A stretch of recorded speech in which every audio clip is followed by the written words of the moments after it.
Okay, so for my project, I wanted to take a look at what is the burden of using plastic. So we're going to take a look at the true cost of using disposable plastic products. And so first, what do we mean by burden? So I want you to make a mental list and think of all the ways that society uses plastics. And then think of the different effects that these usages could have on our society. One of the first things that we probably think of is plastic waste, because this is an issue that we hear a lot about concerning climate change. So some statistics that go with plastic waste would be that 50% of plastics that we use just once and then throw them away.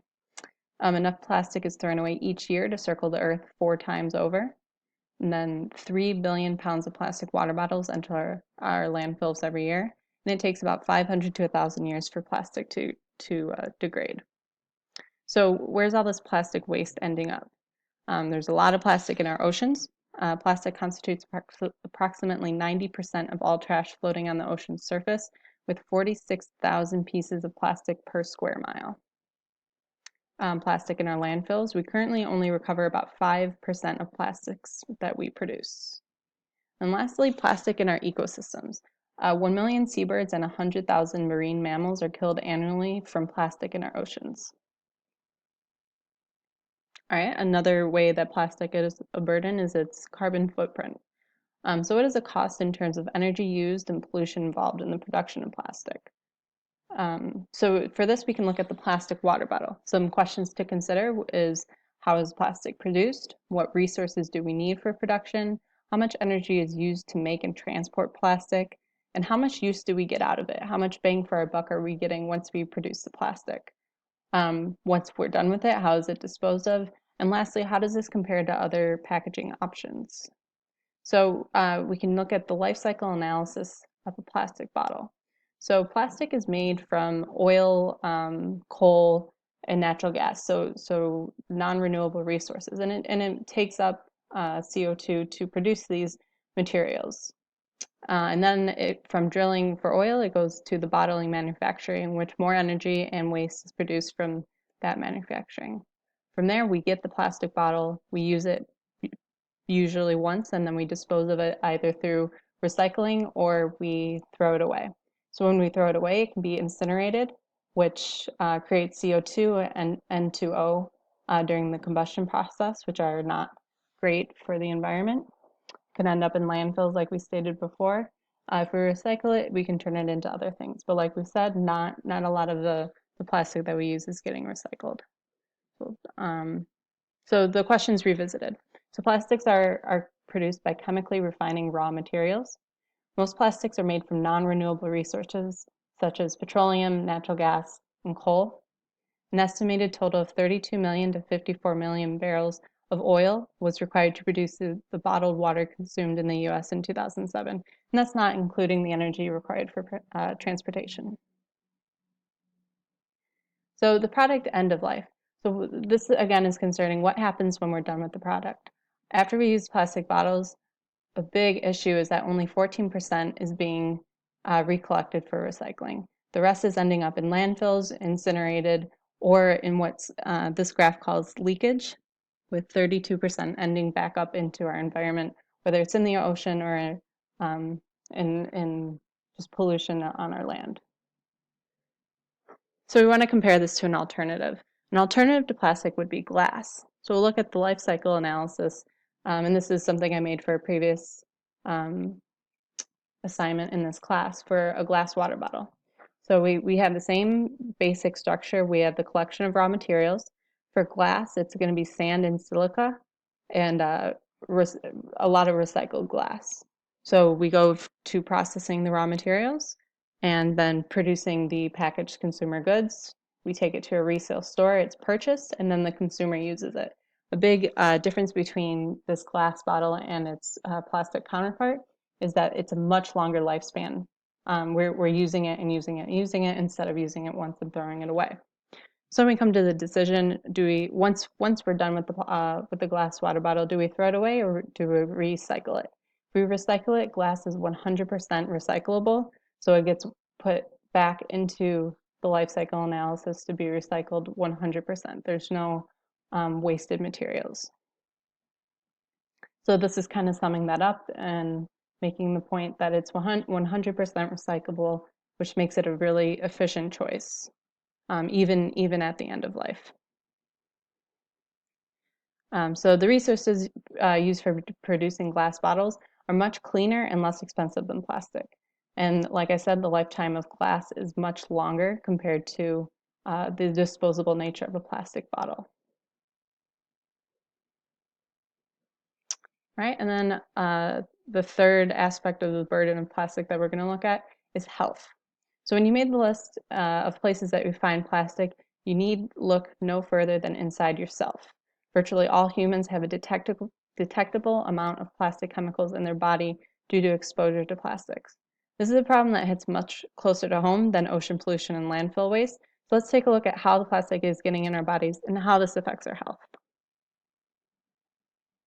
So we're going to look at the routes of exposure, the adverse health effects, current policies for these chemicals, and then alternatives to plastic. So if virtually all people have traceable amounts of plastic in our body, how did it get there? So one way is through our food systems. So remember how we said that pollution was a danger to birds and marine life because they would mistake it for small particles of food and they would eat it. We saw this very awful picture of a bird that had eaten a lot of plastic.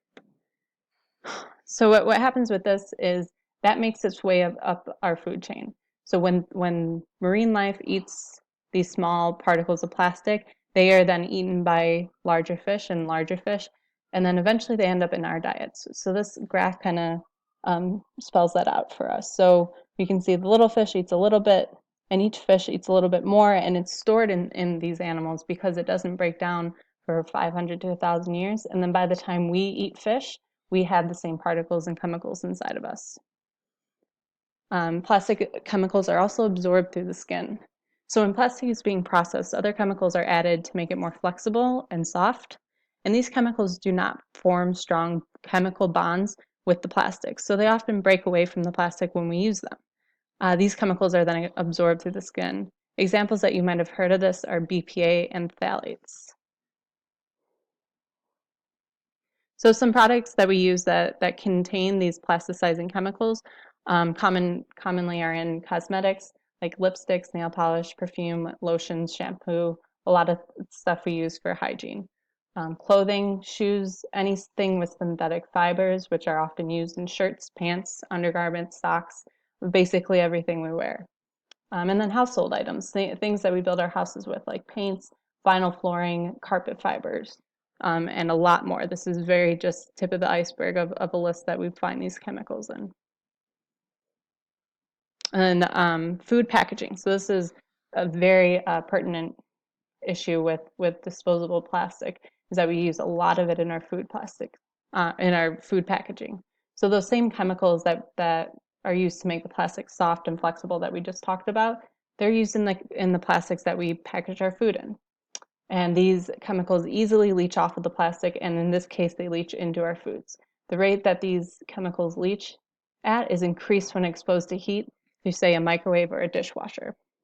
So here we can see like just how much plastic we use. It's used as wrapping for processed foods. We even put fresh foods in them when we take them home. And once we get them home, we store our food in the fridge in plastic containers like Tupperware. So what are the health concerns of plastic? Well, to name a few issues that are caused by these plastic chemicals are cancer, endocrine disruption, which we'll look deeper at, asthma, birth defects, infertility, obesity, diabetes, headaches, and again, this is just tip of the iceberg on issues that have been linked with plastic. So endocrine disruption, chemicals found in plastic have been found to mimic or displace our very delicately balanced hormonal systems. The effects of this are incredibly wide-reaching, but here are a few of the proven dangers. They can be passed on to child during pregnancy, causing abnormal sexual development. Boys that are exposed during pregnancy can have less masculine behavior, and this is most likely due to it mimicking estrogen. Premature breast development in females, and increased fat storage and insulin resistance, predisposing individuals to diabetes. So if these chemicals have so many adverse effects, why are they allowed near our food?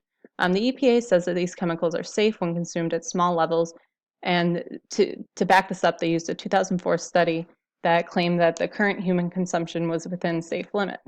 However, the study that they used only measured the BPA levels and did not measure the metabolized byproduct, which indicates that humans consume much more than is safe through what they call regular low-level exposure. So this would be through our diet, because we eat so much food that has these plastic chemicals exposure that over a long time we're getting more and more exposure to it.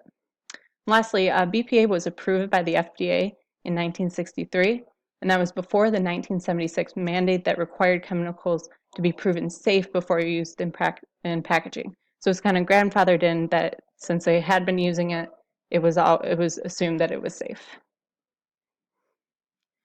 New studies indicate that much smaller doses of these chemicals are enough to cause cancer and developmental issues than previously thought. And then lastly, chemical production lobbyists argue that the continual production of these chemicals is needed because they're cheap and there are no good replacements. So let's talk about alternatives.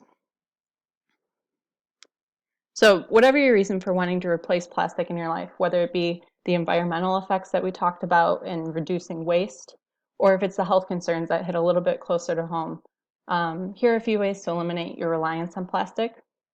Instead of using single-use plastic packages, purchase a glass or ceramic container that can be reused and is a safer option and will save you money in the long run. Cut down on plastic use at the grocery store by using reusable cotton produce bags or reusable grocery bags. Instead of using disposable takeout food containers, bring your own glass or ceramic container and ask for your food to be put in that. And then when purchasing something with a plastic container is completely unavoidable, buy it in bulk so you're cutting down on the total amount of plastic that is being used in packaging. And then lastly, avoid packaged, processed, or canned foods and switch to foods that you can have more control over what their exposure to plastic is. All right, so hopefully that painted a picture on the full system effects of plastic in our society and gave you some options on how to reduce your reliance on plastic.